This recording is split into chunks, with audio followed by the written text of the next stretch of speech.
तो ये देखिए एक फॉर्म है एसआर जिंदल स्कॉलरशिप स्कीम। आप लोग यहाँ अप्लाई कर सकते हैं अगर आप 11 टू पोस्ट ग्रेजुएशन कर रहे हैं तो आपको मंथली 3,200 रुपये तक मिलेगा। तो चलिए वीडियो को शुरू करते हैं। इससे पहले सब लोग प्लीज़ चैनल को सब्सक्राइब करके रखिए। और आपको अगर ये स्कॉलरशिप का फॉर्म चाहिए तो डिस्क्रिप्शन में एक लिंक है, उसमें क्लिक करके आप मुझसे ले सकते हैं।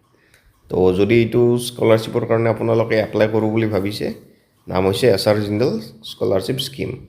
চ' এইখন ফৰ্ম যদি লাগে ডেছক্ৰিপশ্যনৰ লিংকটোত ক্লিক কৰি আপোনালোকে লৈ ল'ব পাৰে মোৰ পৰা।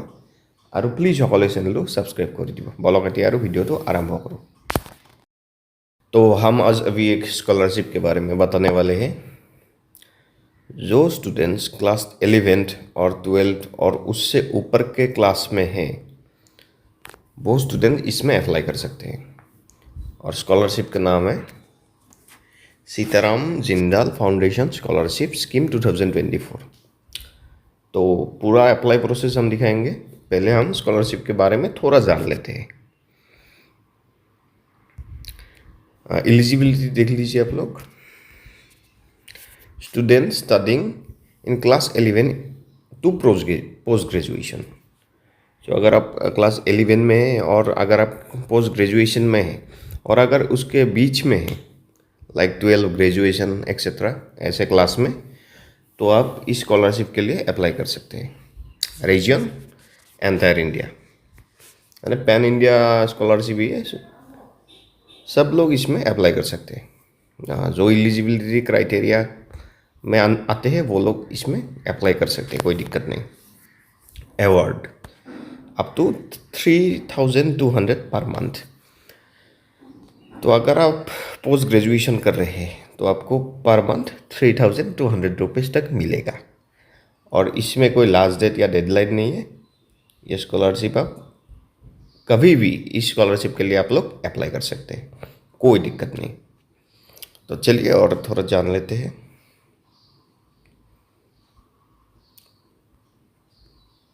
जो क्लास 11 और 12 में है उसके लिए आप लोगों को परसेंटेज चाहिए। बॉयज़ के लिए 60%, मतलब अगर आप 11 में इसके लिए अप्लाई कर रहे हैं तो आपको क्लास 10th में 60% होना ज़रूरी है अगर आप बॉयज़ हो तो। और गर्ल्स के लिए 55%। लेकिन कर्नाटक और वेस्ट बंगाल के लिए थोड़ा एक्सेप्शनल है, पता नहीं क्यों। कर्नाटक के लिए 70% बॉयज़ के लिए और गर्ल्स के लिए 65%। और वेस्ट बंगाल के लिए बॉयज़ का 65% और गर्ल्स का 60%। सो आप लोग प्लीज़ चैनल को सब्सक्राइब कर दीजिएगा। मैं आगे का वीडियो बताता हूँ अभी कैसे आप लोग कर सकते। और ITI अगर कर रहे हो तो गवर्नमेंट हो या प्राइवेट हो कोई दिक्कत नहीं। बॉयज़ के लिए 45% चाहिए जब वो लोग प्रीवियस एग्ज़ाम दिया उसमें, और गर्ल्स के लिए 35%। BA BCom BSc BFA BCA BBA BBM bachelor of business economics finance BSc, तो इन सब कोर्स के लिए प्रीवियस क्लास में बॉयज़ को 55 मार्क्स चाहिए और गर्ल्स को 50%। और वेस्ट बंगाल और कर्नाटक के लिए इसमें भी थोड़ा एक्सेप्शनल है। बॉयज़ को चाहिए 65% और गर्ल्स को 60 फॉर कर्नाटक, और वेस्ट बंगाल के लिए बॉयज़ को 60 और गर्ल्स को 55। MA MPhil MCom MLib MBA master of business, इसके लिए भी आप अप्लाई कर सकते हैं। इसमें आपको 32,000 और sorry 32,000 it's 3,200 rupees per month आपको मिलेगा। बॉयज़ के लिए प्रीवियस क्लास में 60% होना ज़रूरी है और गर्ल्स के लिए 50%। कर्नाटक के लिए इसमें भी थोड़ा एक्सेप्शनल है। तो आप लोग ये सब देख लीजिए। हम अभी फुल अप्लाई प्रोसेस देखने वाले हैं। मैं इसमें पहले भी एक वीडियो बना चुका हूँ, जो थोड़ा डिटेल्स में नहीं जाऊँगा। आप लोगों को ये सब डॉक्यूमेंट चाहिए, जो आपका स्कोर बोर्ड मतलब मार्कशीट, लास्ट एग्जामिनेशन मार्कशीट चाहिए आप लोगों को, income certificate, marriage certificate only for medical, engineering diploma and MBA students के लिए। Applicable for medical engineering diploma and MBA students. Okay. Certificate from hostel warden, अगर आप hostel में हैं तो ये सब सही में बताने वाला हुआ भी फुल अप्लाई प्रोसेस आपको बताएंगे। तो चलिए, आप लोग प्लीज़ चैनल को सब्सक्राइब करके रखिए, मैं अभी वीडियो बनाने वाला हूँ। तो the name of the scholarship is SR Jindal scholarship scheme 2024-2025। अगर ये एप्लीकेशन आपको चाहिए तो आपको डिस्क्रिप्शन में जो लिंक है, मैं पहले भी बता चुका हूँ, डिस्क्रिप्शन में जो लिंक है उसमें क्लिक करके ले सकते हैं। तो चलिए फुल अप्लाई प्रोसेस अब देखते हैं। पहले आपको यहाँ पर एक अपना फ़ोटो अटैच करना पड़ेगा। आपको ये PDF फॉर्मेट में मिलेगा, पर आपको ये क्या करना पड़ेगा, प्रिंट करना पड़ेगा। प्रिंट करने के बाद यहाँ आप एक फ़ोटो अटैच कीजिएगा अपना। After that you have to write your name here, name in full capital letter. मतलब आपका नाम अगर राम है तो आपको ऐसे ही लिखना है, RAM। You can write like this, RAM। You have to write like this, RAM। Date of birth यहाँ पर लिखिए, नेशनलिटी इंडियन यहाँ लिखिए, फादर्स और गार्जियंस नेम। अगर आपका फादर ही आपका गार्जियन है तो आपका फादर नाम इधर लिखिए। आफ्टर अगर नहीं है फादर तो गार्जियन नाम जो है आपका वो लिखिए। Address for communication. सो अगर आपका जो आपका एड्रेस है, प्रॉपर एड्रेस, इधर आपको डालना होगा, like village, district, then police station, pin code etcetera, जो है आप डाल सकते हैं आपने।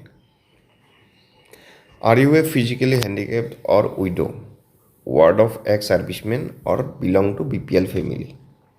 अगर आप लोग इनमें से कोई भी मतलब क्राइटेरिया में आते हैं तो आप यहाँ डाल सकते हैं। अगर आप BPL कार्ड होल्डर है तो यहाँ पर आप जस्ट लिखिए BPL, अदरवाइज आप नो लिखिए, कोई दिक्कत नहीं। अगर नहीं है तो, अगर है तभी इसे फिल कीजिएगा, otherwise you just write here no, only no. So अगर है तो लिखिए, नहीं है तो नो लिखिए। Occupation of parents guardian, annual income of entire family from all sources.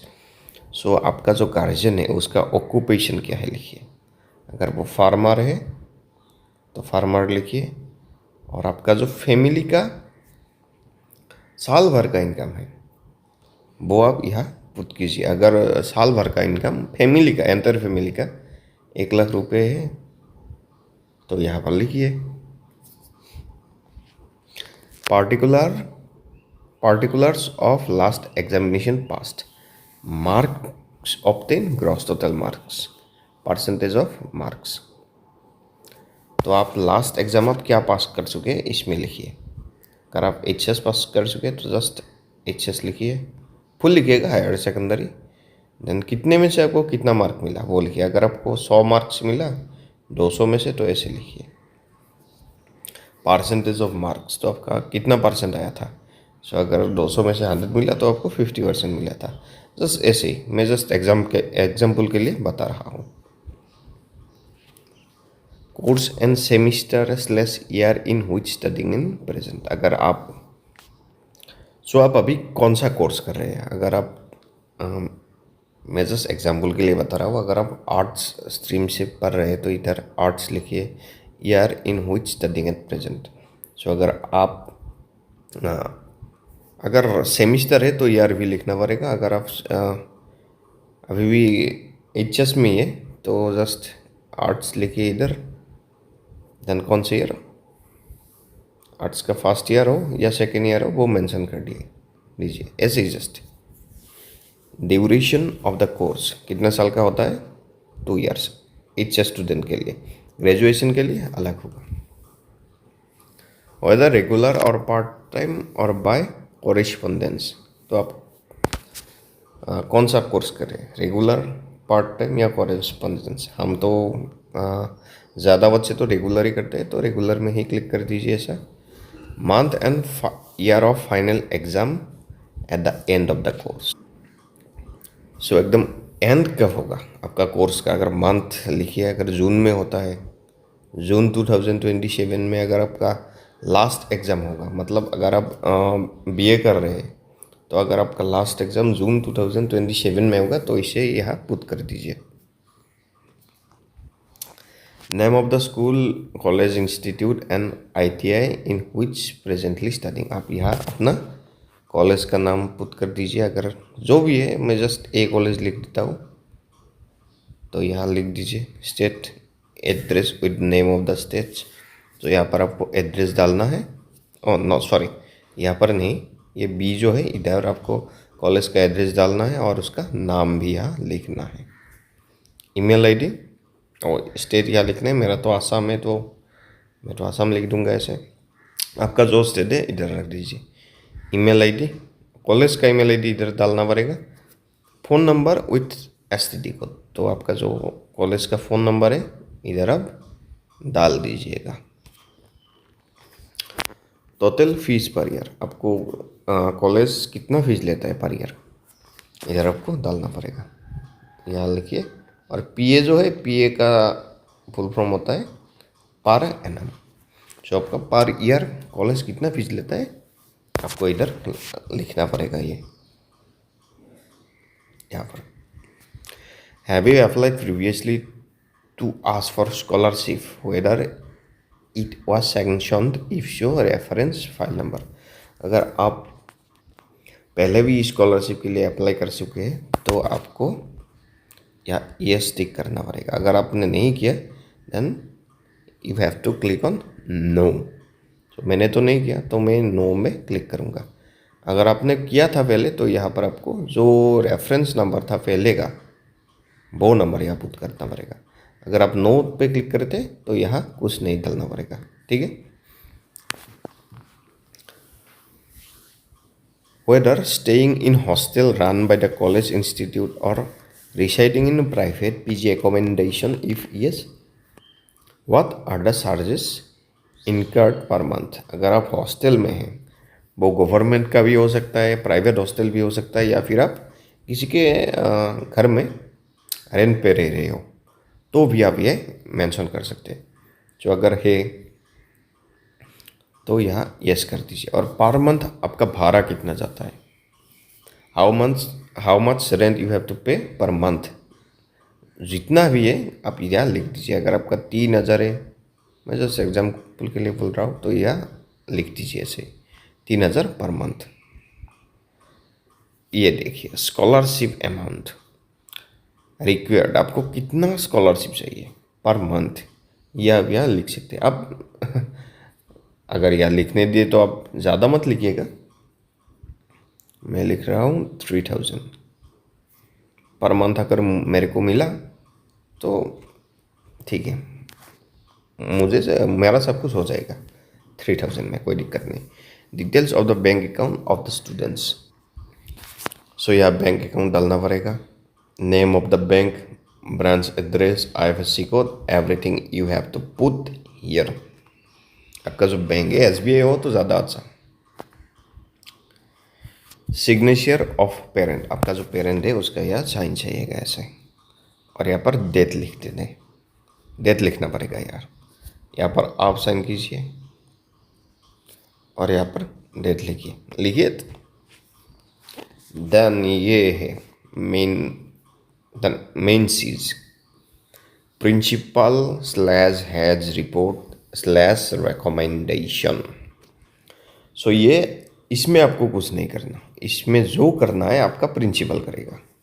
आप ऊपर वाला फिल करके आपको प्रिंसिपल को देना है, तो ये वो लोग फिल करके आपको देगा। Total number of students strength in the college, college में टोटल कितना स्टूडेंट्स का स्ट्रेंथ है, मतलब कितना स्टूडेंट यहाँ एडमिशन ले सकता है, यह नंबर प्रिंसिपल फिल करेगा।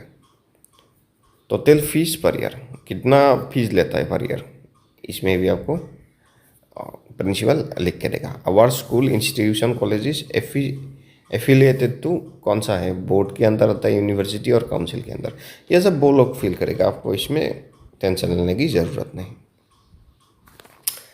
अगर ये फॉर्म एक बार फिलअप हो गया, इसे नोट कर लीजिए। सो आपको इस पते पे स्पीड पोस्ट करना है, इस पते पे। अगर इस पते पे आप स्पीड पोस्ट नहीं करेंगे तो कुछ नहीं होगा। तो आपको इस पते पे स्पीड पोस्ट करना है। स्पीड पोस्ट मतलब फिजिकली आपको पोस्ट ऑफिस जाके इसे उधर भेजना है, ठीक है। और कुछ है क्या, certificate regarding annual fees from college principal authorize professor running MBA में, ठीक है। इसमें भी आपको कुछ नहीं करना। अगर आप सर्टिफिकेट ऑफ स्टूडेंट एडमिशन अंदर गवर्नमेंट मेरिट कोटा, इसमें भी आपको कुछ नहीं करना है, सब प्रिंसिपल ही करेगा या professor. Certificate to be issued by the warden superintendent. अच्छा, अगर वो सब फिलअप हो गया और आप हॉस्टल में रहते हैं, हॉस्टल या प्राइवेट एकोमोडेशन में रहते हैं, तो इससे उन लोगों को दीजिए, वो लोग ये फिलअप करेगा। सर्टिफिकेट तो इश्यूड बाय वार्डन, हॉस्टल का जो वार्डन है उसे देना पड़ेगा, और सुपरिटेंडेंट होगा तो भी उसे देना पड़ेगा, कोई एक तो रहेगा वार्डन या सुपरिटेंडेंट। सो यहाँ पर ये सब नाम वगैरह डालना पड़ेगा, वो लोग करेंगे, आपका कोई टेंशन लेने की ज़रूरत नहीं। सो इतना ही था। अगर ये सब हो गया, अच्छा ये क्या है, ओके, ये अगर सॉरी, अगर ये हॉस्टल में आप रहते हैं तो ये फिलअप करना पड़ेगा। अदरवाइज अगर आप प्राइवेट एकोमोडेशन में रहते हैं तो ये फिलअप करना पड़ेगा। ये दोनों, इन दोनों में से आपको सिर्फ एक ही फिलअप करना पड़ेगा अगर आप रह रहे हो तो। Otherwise you don't have to follow this pages. अगर आप हॉस्टल में भी नहीं रह रहे हो और आप अगर प्राइवेट एकोमोडेशन में भी नहीं हो तो आपको ये फिलअप करने की ज़रूरत नहीं। सो इतना ही था वीडियो। अगर एक बार फिलअप हो गया तो इस पते पे आप स्पीड पोस्ट कीजिएगा। तो इतना ही था वीडियो। प्लीज़ सब चैनल को सब्सक्राइब करके दीजिएगा, और अगर ये फॉर्म चाहिए तो डिस्क्रिप्शन में लिंक है, उसे क्लिक करके आप मुझसे ले सकते हैं। तो इतना ही, थैंक यू। प्लीज़ चैनल को सब सब्सक्राइब करिए।